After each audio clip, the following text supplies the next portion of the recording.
किशनपुर गांव में एक गरीब किसान रहता था जिसका नाम संतराम था।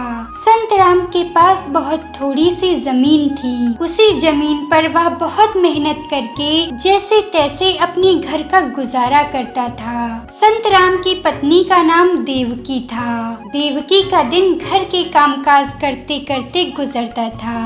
बढ़ती महंगाई के साथ धीरे धीरे अब इतनी कम खेती से गुजर बसर करना संतराम के लिए मुश्किल होता जा रहा था। एक दिन संतराम अपनी पत्नी देवकी से बोला, इस मुट्ठी भर जमीन पर अब खेती करना लोहे के चने चबाने जैसा हो गया है।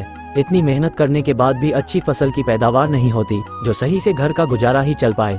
फसल लगाने से काटने तक यही डर बना रहता है कि कहीं किसी कारण से फसल खराब न हो जाए, नहीं तो 2 वक्त की रोटी के भी लाले पड़ जाएंगे। आप इतनी चिंता क्यों करते हैं? ऐसा कुछ नहीं होगा। भगवान पर भरोसा रखिए, वो सब ठीक करेंगे। चिंता कैसे न करूं? फसल न हुई तो मैं किसी के आगे हाथ तो फैलाने जा नहीं पाऊंगा। सोच रहा हूं अब गांव से बाहर निकलकर कोई काम धंधा देखूं तो कुछ बात बने। गांव से बाहर मतलब आप शहर जाने का सोच रहे हैं क्या?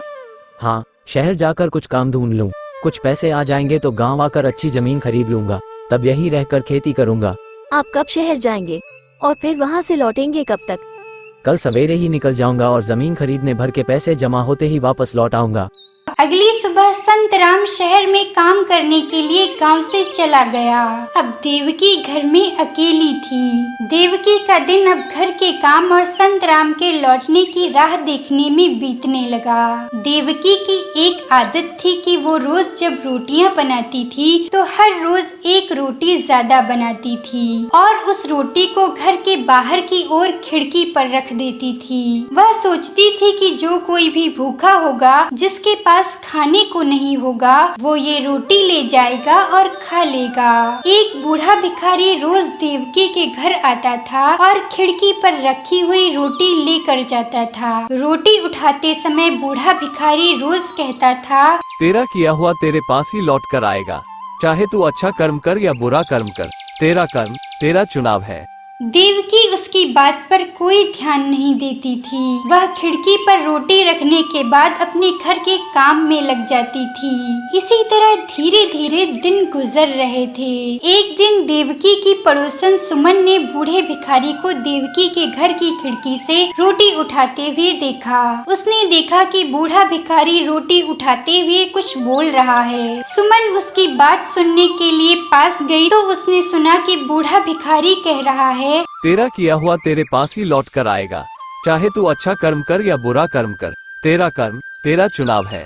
सुमन ने सोचा, भिखारी को तो रोटी के बदले देवकी के लिए दुआ करनी चाहिए। ये क्या बड़बड़ा कर चला जाता है। ये बात बताने के लिए सुमन देवकी के पास गई और बोली, तुम जिस बूढ़े भिखारी के लिए रोज अपनी खिड़की पर रोटी रखती हो, वो पता नहीं क्या बड़बड़ा कर चला जाता है। ना तो वो तुम्हारे लिए कुछ अच्छा कहता है, ना तो तुम्हें कोई आशीर्वाद देता है, ना ही तुम्हारे लिए भगवान से कोई प्रार्थना करता है। उसके लिए रोटी बना कर देने का कोई फायदा नहीं है जो तुम्हारे लिए 2 अच्छे बोल भी ना बोल सके। अरे, मैं तो किसी जरूरतमंद के लिए रोटी रख देती हूँ, किसी के आशीर्वाद या धन्यवाद के लिए नहीं। तुम भी बेकार में ही परेशान हो रही हो। ये कहकर देवकी ने उस समय तो सुमन की बात टाल दी, लेकिन अगले दिन देवकी ने भी बूढ़े भिखारी को खिड़की से रोटी उठाते देखा और उसने यह कहते हुए सुना कि तेरा किया हुआ तेरे पास ही लौट कर आएगा। चाहे तू अच्छा कर्म कर या बुरा कर्म कर, तेरा कर्म तेरा चुनाव है। बूढ़े भिखारी की बात देवकी को पसंद नहीं आई। उसे अब सुमन की कही हुई बात सही लग रही थी। वह सोचने लगी कि ये बूढ़ा भिखारी रोज मेरी ही बनाई हुई रोटी लेकर जाता है, लेकिन बदले में मेरे लिए कुछ भी अच्छा नहीं बोलता। ये ना ही मुझे कोई आशीर्वाद देता है, ना तो मेरे लिए दुआ मांगता है, और तो और रोटी के लिए मुझे धन्यवाद भी नहीं कहता। पता नहीं क्या बेमतलब की बकवास करके चला जाता है। अगले कुछ दिनों तक तो यही चलता रहा, लेकिन अब धीरे धीरे देवकी को उस बूढ़े भिखारी की इस बात पर गुस्सा आने लगा था। उसने सोचा कि अब इस बूढ़े भिखारी और इसकी बेमतलब की बकबक से छुटकारा पाना ही पड़ेगा।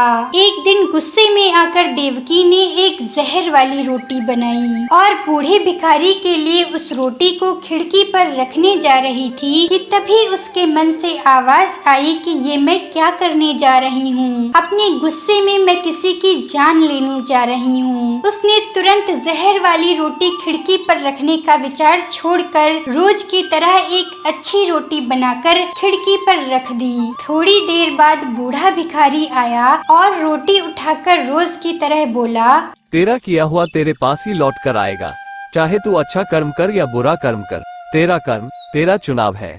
अब देवकी ने बूढ़े भिखारी की बात सुनकर भी अनसुनी कर दी थी और अपने काम में लग गई। देवकी संत राम को याद करने लगी। संत राम को घर से गए हुए 1 सप्ताह बीत चुका था, लेकिन अब तक देवकी को न तो संत राम की कोई खबर मिली थी और न ही ये पता चल पा रहा था कि वो कहाँ है और किस हाल में है। ये सब सोचकर देवकी का मन उदास हो रहा था।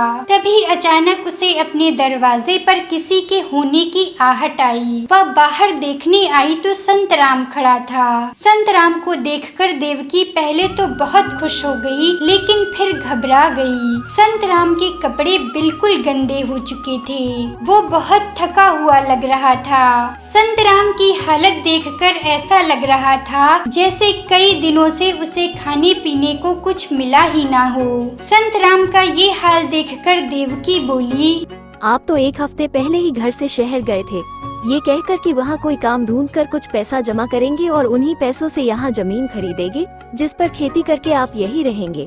तो क्या हुआ, इतनी जल्दी लौट आए और आपका ये हाल कैसे हुआ? किसने किया ये सब?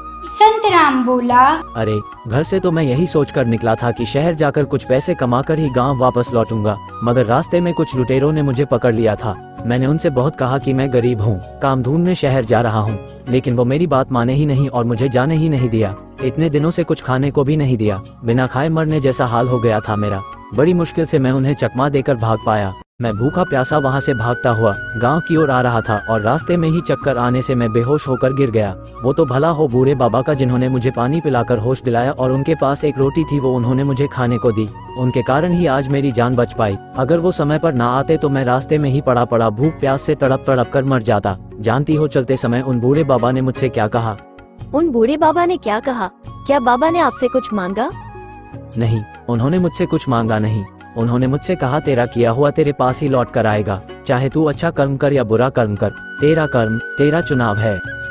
ये सुनकर देवकी की आंखों में आंसू आ गए। उसे समझ आ गया था कि बूढ़ा भिखारी यूं ही कुछ बड़बड़ा कर नहीं चला जाता है। उसकी बात में सही कर्म का चुनाव करने की गहरी सीख है। अगले दिन देवकी ने अपने पति की जान बचाने के लिए उस बूढ़े भिखारी को धन्यवाद कहा और साथ ही उसे जहर वाली रोटी देने के बारे में सोचने के लिए माफी भी मांगी। देवकी की बात सुनकर बूढ़ा भिखारी मुस्कुराया और रोज की तरह रोटी उठाते हुए ये कहकर चला गया कि तेरा किया हुआ तेरे पास ही लौट कर आएगा, चाहे तू अच्छा कर्म कर या बुरा कर्म कर, तेरा कर्म तेरा चुनाव है।